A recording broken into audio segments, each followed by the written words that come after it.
L'association La Cabane aux Mille et Une Couleurs a pour mission de soutenir toutes les familles. Nous avons à cœur d'illustrer sur la diversité des familles et de sensibiliser le grand public au handicap. Nous avons décidé d'ouvrir un espace de parole pour les parents. Ceci n'est pas une généralité ni une explication poussée d'un trouble, mais bien un témoignage d'un vécu personnel. Nous recevons aujourd'hui une jeune femme atteinte de bipolarité et qui a accepté de nous expliquer son quotidien. Diagnostiquée il y a 2-3 ans, je ne sais plus exactement, d'un trouble bipolaire à cycle rapide, type 2. Et donc ça se caractérise par des phases d'hypomanie et avec des phases dépressives majeures. Alors c'est quoi l'hypomanie? L'hypomanie, c'est une sorte de petite euphorie où on va avoir beaucoup d'impulsivité, on peut ressentir un sentiment d'être invincible ou bien tout simplement avoir une très grande colère. Moi, c'est quelque chose que j'ai souvent quand je suis en hypomanie. Je suis très colérique. Et dans la clameur de mon propre délire, je bénis l'excès, je renie le repos, je hurle aux étoiles, je suis leur empire, je suis l'infini, je suis l'apostrophe et le cœur. Mais je préfère les phases d'hypomanie parce qu'elles sont plus douces que les phases dépressives. Enfin, même si ça peut être intense, je préfère quand même les phases d'hypo. Parce que du coup, en phase dépressive, ça donne quoi? En phase dépressive, c'est idées noires, j'ai plus envie de rien, je me sens comme une merde en fait. Et j'ai vraiment un poids hyper lourd sur le cœur. Et c'est dur. Et du coup, ça peut m'amener à faire... Moi, j'ai déjà fait des tentatives de suicide, tout ça, parce que justement, la maladie prenait trop de place et que je ne voyais pas le fond, quoi. Elle a une influence en fin de compte sur comment tu perçois la vie et comment tu te perçois toi et ce que tu as envie pour toi, quoi. Oui, c'est ça. Je suis l'éponge du deuil, le débris sans nom, un corps dans la vase, vidé d'étincelles, je pèse une montagne, un séisme, un nom. C'est le corps qui suit pas, j'ai des tremblements, j'ai la mâchoire qui part dans tous les sens, des fois quand je parle ça se bloque. Et tu disais au début, donc ça à cycle rapide, c'est ça? Cycle rapide, c'est qu'il y a plusieurs phases d'hypomanie et dépressive dans la même année. Sachant qu'un type 1, ça va être un peu moins, et puis ça va être des symptômes beaucoup plus graves. Bah, dans le type 1, ce que tu entends, ça peut être plus long, les phases, c'est ça? Entre l'hypomanie et le... Le type 1, il me semble que c'est des phases hypomaniaques et que c'est vraiment plus grave. Ouais. C'est des gens qui sont capables de sortir tout nus dans la rue parce qu'ils sont persuadés que... moi, j'en suis pas là. Ouais, puis du coup, ils ont pas d'inhibition. Parce Oui, qu'ils se voilà. rendent pas compte de... Oui, eux, ils se rendent de ce qu'ils vraiment peuvent pas, mettre, ils se rendent vraiment pas compte. Moi, des fois, j'arrive à sentir quand une crise arrive. Alors que quand je connaissais pas la maladie avant, je savais pas trop. J'ai appris à réguler un peu mes humeurs avec les médicaments. Ouais. Mais avant, j'étais tout feu, tout flamme, quoi. Ouais. Tout ou rien. Quand tu étais petite, il y avait déjà des petites choses, des petits trucs qui te faisaient sentir peut-être différente, ou je sais pas? Je dirais qu'à partir de mes 12 ans, bref, je me sentais différente. Je sentais bien qu'il y avait un truc bizarre, mais je me disais juste que j'étais dépressive, en fait. Pas forcément les mêmes discussions. Bon, j'ai eu des discussions d'adolescente, mais je me suis souvent sentie en décalage. Et puis, vu que j'ai redoublé et que j'ai repris des études après le collège, vu que j'ai pas fait de troisième suite à une tentative de suicide et que j'en pouvais plus, ma période du bac, j'arrivais plus à aller en cours. Et j'arrivais plus à aller en cours, je savais plus rien gérer, je dormais en classe. Mais j'ai réussi à me battre parce que j'ai eu un prof adorable qui m'a aidée pour mon grand oral. Grâce à lui, j'ai eu mon bac. J'ai tout donné, mais à la fin, parce que j'avais pas l'énergie durant le reste de la fin de l'année.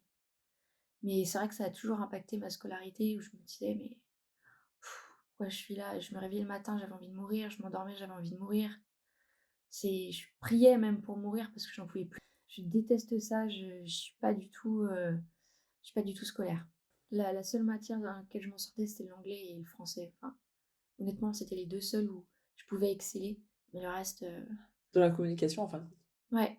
Mais le reste, je m'en foutais, mais je m'en contre-foutais, mais royal. Pourtant, je sais que les maths, c'est important, tout ça et tout. Mon père a toujours essayé de me faire apprendre mes tables de multiplication, ça n'a jamais marché, hein. Ça n'a jamais marché et malheureusement, bah, voilà, heureusement que maintenant il y a y a les caisses automatiques et tout. Parce que sinon, je serais dans la merde. Si je veux être vendeuse et que je sais pas rendre la monnaie, enfin voilà. Et en fait, j'ai vraiment compris que j'avais un problème quand je suis tombée sur un cocaïnomane, je savais pas. C'était mon mec. Et il m'a déclenché des phases, mais de ouf. Ouais. Des phases de ouf, dépressives et puis d'hypomaniaque aussi. Et c'est là où j'ai fait n'importe quoi, que j'ai fait plein de tatouages sans réfléchir. Et du coup, j'ai vraiment des trucs horribles à vivre sur ma peau, quoi. Ouais, en fait, il a exacerbé ton impulsivité, quoi. Oui, je sais que c'est de ma faute, mais il a, en fait, à force de m'en faire voir toutes les couleurs, moi, j'ai plus réussi à suivre. Ah, et puis, il n'y a pas un seul tatouage que je regrette pas, hein, à part celui que j'ai fait pour ma petite sœur. C'était très impulsif. Par exemple, là, j'ai un papillon sur l'avant-bras. Et C'est très beau. Ouais, mais je l'ai trouvé en 5 minutes sur Pinterest et Ouais, j'ai eu un rendez-vous dans les 1 heure, quoi. d'accord. Je suis partie en clinique privée. Il me semble que j'étais très très mal. Ouais. Très très très très mal. Et c'était pas prévu, mais en gros, j'avais une suspicion du coup pour le trouble bipolaire. Et quand je suis arrivée à la clinique, j'ai été suivie par un médecin tous les jours. C'est bon, j'ai eu le diagnostic. Il m'a super bien expliqué. Après, j'ai commencé à regarder des reportages pour comprendre la maladie, savoir si j'étais seule. Et en fait, je me suis rendu compte que j'étais pas la seule du tout. Et en plus, j'avais une personne aussi qui était bipolaire dans la même chambre que moi. Mais c'était une personne qui, elle, par contre, était type 1. Et on se comprenait du coup. Toutes les deux très créatives. Bon, j'aimais pas trop l'idée d'être dans la chambre avec quelqu'un. Mais ça m'a. Il y avait aussi des gens de la clinique qui étaient bipolaires et il y en avait deux. Il y avait une dame et un monsieur avec qui je m'entendais très bien aussi, qui étaient tous les deux parents. Et c'était hyper intéressant de discuter avec eux par rapport à ça. Ça m'a vraiment aidé à accepter la maladie en fait. Pourquoi suis-je un corps déchiré entre les cieux et les feux? J'éclate, je monte, je tombe, je crève. J'ai du mal à accepter parfois certaines aides parce que j'ai un peu honte. Donc c'est pas forcément évident. Disons qu'avec ma mère, j'arrive à lui dire certaines choses, mais il y a des choses que je peux pas lui dire et des choses que je peux dire qu'à mon psychiatre. Et d'un autre côté, mon psychiatre, bah c'est pas suffisant. Parfois, j'ai honte d'avoir des phases qui peuvent être extrêmes parce que je sais que ça peut être fatigant pour l'entourage. Ça l'est aussi pour moi. Et en fait, bah, des fois, en fait, on se sent comme un boulet un peu. Même si les gens me disent, mais non, t'es pas un boulet, t'es pas ça, t'es pas ci. Alors en fait, si, quand on est malade comme ça, juste des fois, on se dit, c'est dur, quoi. Je me dis, si plus tard j'ai des enfants, tout ça, j'ai pas envie qu'ils vivent avec mes phases. J'aimerais être aussi forte que ma mère l'est et aussi investie. Parce que ma mère, malgré tout, elle m'a trop aidée, elle a tout donné. Même quand elle avait plus de force et d'énergie, mon père, il a fait ce qu'il pouvait aussi, hein. Bah, parfois, j'ai l'impression que mon père comprend pas trop la maladie par rapport au fait que parfois, bah, je suis en arrêt, j'arrive pas à aller au travail. Je sens bien qu'il essaie de comprendre, mais je pense que c'est des choses qui le dépassent un petit peu. Puis il y a peut-être aussi ce truc de génération de allez, faut se bouger, C'est ça. prends-toi en main, c'est comme ça que ça va marcher, quoi. Ouais, c'est comme ça qu'il pense à la base, en fait. Et je sais qu'avec avec nous, il essaie de pas nous parler comme ça. Mais dans le fond, je sais très bien ce qu'il pense. C'est action-réaction, mais c'est compliqué de... J'ai beaucoup de mal à m'exprimer avec lui. Des fois, t'as juste besoin d'une écoute, pas forcément qu'on te dise, bah, il faut faire ça, il faut faire ça. Nan, nan. Et c'est dur, parce que aussi, la bipolarité, c'est souvent diabolisé, ou Oui. bien... Alors, historiquement, déjà, ça l'est, effectivement. voilà. Soit c'est diabolisé, soit c'est vraiment genre oh bah c'est juste que tu changes d'humeur comme ça, hein. Parfois les gens sont lunatiques et ils se font dire qu'ils sont bipolaires. Oui. Oui, il y a Pour des... rigoler, mais d'un autre côté, enfin, c'est une vraie maladie. C'est pas juste être lunatique, c'est plus fort que ça et en même temps, c'est pas non plus la fin du monde, mais ça reste une maladie qui gêne, qui me gêne moi et qui peut gêner parfois mon entourage. Donc il y a un réel impact. C'est pas juste je suis lunatique, j'ai un caractère de cochon et basta. Bipolaire, je suis l'absolu et son contraire. Je peux être qui je suis ici en fait. Je suis chez moi et je suis avec un ami qui s'en fiche Mmh. de mes phases. Il en a rien à péter. Et moi, ça me va très bien. Parce que parfois, on n'a pas envie que les autres. Il va pas forcément remarquer quand ça va pas, et moi, ça m'arrange. Puis je préfère choisir quand Mmh. je dis que ça va pas, que plutôt quelqu'un me dise oh, ça a pas l'air d'aller. Et des fois, bah, ça m'arrange parce que des fois, j'ai trop la flemme d'expliquer pourquoi ça va pas. C'est en ça que c'est trop cool d'avoir un coloc, c'est que si je vivais toute Mmh. seule, Puis t'as un collègue, comme tu dis, qui te porte vers le haut parce qu'il a ses propres difficultés, donc il Ouais. comprend ce que tu peux vivre sans te faire chier avec. ouais, c'est vrai. Que d'avoir quelqu'un qui est là, bon, t'as pris ton traitement? Et c'est une personne qui voit les choses de façon hyper lucide. Et du coup, quand j'ai l'impression de perdre en lucidité, il sait vraiment me remettre les pieds sur terre d'une façon pas agressive. Je sais pas comment expliquer. Ou quand il y a quelque chose qui me contrarie, il va me dire oui, bah pourquoi ci, pourquoi ça. Il va m'expliquer pourquoi je réagis comme ça. Et souvent, il a raison. Mais je peux faire toutes les phases que je veux. Il s'en fout. Il va pas me juger. Il va pas non plus me surprotéger. Mmh. Pas la pression d'être parfaite. Parce que souvent, les parents, ils sont là, oh, arrêtez de faire la gueule, arrêtez de ci, Mmh. arrêtez de ça. Ce qui est bien, c'est qu'avec mon coloc, je peux faire la gueule. Il s'en fout. Il s'en fout que je fasse la gueule. Mais il Oui, me puis il dit, te laisse assumer. ouais, Il te laisse tes propres responsabilités, quoi. ouais. Et puis, j'ai eu trop de médocs aussi. Ouais. Trop de médocs. La bipolarité, ça m'a fait des, des petits soucis au rein, la thyroïde. Il y a un an, quand j'ai été hospitalisée, et c'était en plus ce mois-ci, hein, au mois de septembre, bah, ils m'ont baissé mes doses parce que ça impactait vraiment. Et j'ai eu plein de médicaments différents, tout genre, des antidépresseurs, des régulateurs d'humeur. J'ai l'impression que ça a bousillé mon cerveau, que je peux plus réfléchir comme avant. Et puis j'ai eu une addiction aussi. J'étais très addict au cannabis. Et de temps en temps, ça me pique encore, hein. Mmh. Ça me pique encore. Et voilà, pour moi, c'était une façon de calmer aussi mes phases d'hypomanie et dépressive surtout. de bouche, plus de larmes, plus d'yeux.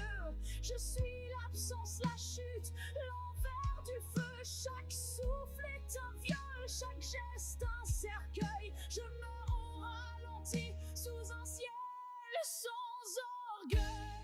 Quand j'ai des idées débordantes, par exemple, Mmh. que j'arrive pas à dormir. Avant, quand je fumais, bah, j'avais quand même mes idées qui fusaient dans ma tête, hein, ça les éteignait pas. Mais par contre, j'arrivais à m'endormir au bout d'un moment. Mmh. Et quand je suis en phase dépressive, eh ben, ça m'empêche de faire des bêtises. Oui. Ça m'empêche de... Ça t'anesthésie un peu, quoi. Ouais, ça m'empêche de faire des trucs un peu border, un peu... De te faire du mal, des choses comme ça. Ouais, voilà. Alors que ben, quand j'ai pas ça, bah, du coup, en fait, je suis face à la réalité et c'est chaud. Parce que là, il y a encore quelques jours, je dirais une semaine, j'avais pas bien pris mon traitement. J'avais envie de sauter par la fenêtre. Ouais. Parce que j'avais la flemme et que je me sentais trop bien. Sauf que j'ai eu une grosse descente d'un coup. Ouais. Je me suis sentie comme une merde. C'est surtout qu'en fait, j'en avais plus. Et j'avais la flemme d'aller à la pharmacie. Pourtant, la pharmacie, elle est à 10 minutes. Ouais. Mais j'étais tellement dans le mal, tellement... Ouais, en fait, il y a des habitudes de vie, d'anticipation, de choses comme ça qu'il C'est faut ça. avoir, quoi. Ouais, en fait, il faut toujours que j'anticipe à mort. Mmh. Pareil, quand je sens que je rentre dans une phase dépressive, je vais avoir un moment où je vais faire un énorme ménage, Ouais. comme un énorme tri, pour après, en fait, parce que je sais que je vais foutre le bordel sinon. Dès que je sens qu'il y a un truc qui va pas, je file faire du ménage. Mmh. Et des fois, j'arrive pas, des fois, ça arrive trop vite. Ouais. Ça prévient pas. Mais quand ça prévient, je suis bien contente d'avoir rangé ma chambre avant, d'avoir rangé mon appart avant. Mmh. Avant, je prenais mes docs pour les autres et en discutant avec mon coloc, je me suis rendu compte que c'était aussi important que je le fasse pour moi. Parce que je peux pas me permettre d'aller au travail et d'avoir cette sensation désagréable dans le cœur Mmh. et de partir dans tous les sens. J'ai Mmh. pas envie de m'afficher. J'ai pas envie de m'afficher, donc je vais prendre mes traitements en fait. Mais c'est vrai qu'il y a des phases où on se sent tellement bien qu'on n'a pas envie de prendre. Le problème, c'est que quand on prend notre traitement longtemps et qu'on est stable pendant longtemps, des fois j'ai le sentiment que j'en ai plus besoin. Et que c'est bon, je vais plus faire de phases et tout. Et c'est ça le piège en fait. Je dévore la nuit, je traverse les toits. Mes pensées galopent comme des chevaux de guerre. Je suis roi, je suis flamme, je suis mille et trois. Chaque mot une arme, chaque souffle un éclair. Parce que moi, je sais que j'ai des phases où je fais des dépenses excessive. Mmh. Et c'est pareil, on me dit toujours de mettre de l'argent de côté, mais j'arrive pas, quoi. Et c'est dur parce que même quand j'ai plus rien, je trouve toujours le moyen d'avoir besoin de quelque chose, en fait. Ouais. Avoir besoin de quelque chose, sinon, c'est compliqué. Des fois, mon père, il va être là: «Oui, mais c'est la vie, il faut faire, attention». C'est un bosseur et il a pas cette pathologie-là, donc c'est sûr que Mmh. je peux comprendre que c'est dur à comprendre, du Mmh. coup. C'est ça qui est difficile, c'est que, bah, j'aimerais que parfois, Tu aimerais bien que ce soit si simple, en fait, mais c'est pas bah, possible. c'est ça, c'est je fais vraiment pas exprès, mais ma mère le comprend, par contre. Ma mère le comprend très bien et elle me juge pas par rapport à ça. Au contraire, elle essaie de m'aider des fois à trouver des compromis pour pas que je dépense. Mmh. Pris dans mes cycles hauts et bas, une tempête que seule je vois. Les chaînes du besoin, l'amour devient poids, un toucher doux qui piège parfois. Mais j'aimerais bien ne pas l'être. J'aimerais bien ne pas être bipolaire tout court, juste être une personne, lambda, Mmh. qui réussit dans sa vie, enfin, qui arrive à faire j'aurais kiffé réussir, à faire des études, j'aurais aimé avoir la mentalité, ouais, d'une personne «normale», enfin, entre guillemets. Des fois, je me dis: «J'ai pas le choix que de m'adapter, en fait, à la société, faire genre que je suis normale Mmh. et juste fermer ma bouche et personne n'est au courant et pourtant, bah, on va me critiquer mais personne sait ce que je traverse, quoi». Mmh. Dans le milieu du travail, j'en ai des souvenirs, mais vraiment mais glaçants pour moi, où j'en faisais des cauchemars, où vraiment on me prenait la tête alors que je parlais pas du tout sur mes collègues, que juste j'avais des phases hautes, des phases basses et que, ben, à un moment j'étais obligée de le dire à mes responsables que j'étais Mmh. bipolaire. Mais d'un autre côté, bah, les autres me jugeaient parce qu'ils savaient pas. Briser l'obscur, courir vers demain. Je suis la tempête, je suis le feu brûlant mes désirs, ce que je veux. Je peux dire quand j'ai eu mon appart, mais j'en ai pleuré. Mes premiers réveils, j'en pleurais, j'en pleurais. Je pleurais le soir, je pleurais le matin de joie. Parce que maintenant c'est une vraie liberté et je vois bien que ça me calme. Puis c'est aussi une grande victoire pour toi, par rapport à ton Ouais, parcours, justement. j'ai envie de dire, c'est comme une réussite en fait. Je pense que tu peux en être fière. Franchement, ouais, j'en suis fière parce que je me suis débrouillée, j'ai fait tout ce qu'il fallait, j'ai tout donné. Pour trouver du travail aussi, pareil, j'ai charbonné et j'ai rien lâché. Mais c'était dur. Mmh. C'était dur, mais je suis contente d'avoir réussi à faire ça et c'est aussi important pour moi de prouver à ma famille que je suis capable de faire des choses et qu'on peut me faire confiance. Mmh. Même s'il y a des difficultés, peut-être, avec l'argent, tout ça, je pense que je suis en train de mûrir face à la maladie et juste, en fait, à la contrer un peu, quoi. Et je pense que d'ici quelques années, si je continue d'être avec les bonnes personnes, il y a moyen que je paraisse, être une personne normale. Plus de chaînes, plus de besoin. J'apprends à m'aimer enfin. Alors du coup, est-ce que, bah, pour finir, tu as un message à faire passer, aux gens? Oui, j'aimerais dire que c'est pas une excuse pour moi cette maladie, de faire tout ce que je fais. C'est pas de la comédie, c'est vrai. Et si je pouvais ne pas être malade, je choisirais de ne pas l'être. C'est vraiment pas quelque chose qui m'enchante, quelque chose, derrière lequel je peux me cacher. C'est vraiment quand j'arrive pas à aller au boulot, c'est que j'arrive pas à aller au boulot. Il y a des moments où je peux réussir à faire des choses, mais c'est vraiment limite des coups de chance, en fait. Parce qu'il y a des moments où franchement je suis capable, de presque rien. Je suis capable de tout ou rien. Et c'est quelque chose qui est violent à vivre, en fait. Ouais, ouais, c'est violent à vivre. C'est pas agréable du tout d'avoir cette pathologie.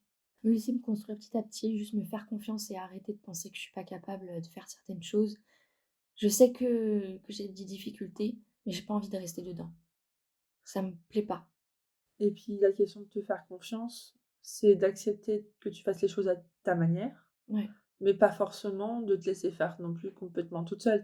Tu peux avoir aussi besoin de soutien dans certaines démarches, ouais, mais de les faire comme toi tu l'entends, au moment où tu l'entends. ouais, tout à fait. Mmh. Bipolaire, je suis l'absolu et son contraire. Merci pour votre écoute et votre respect pour cette famille. Nous tenons à rappeler que cela reste un témoignage parmi tant d'autres.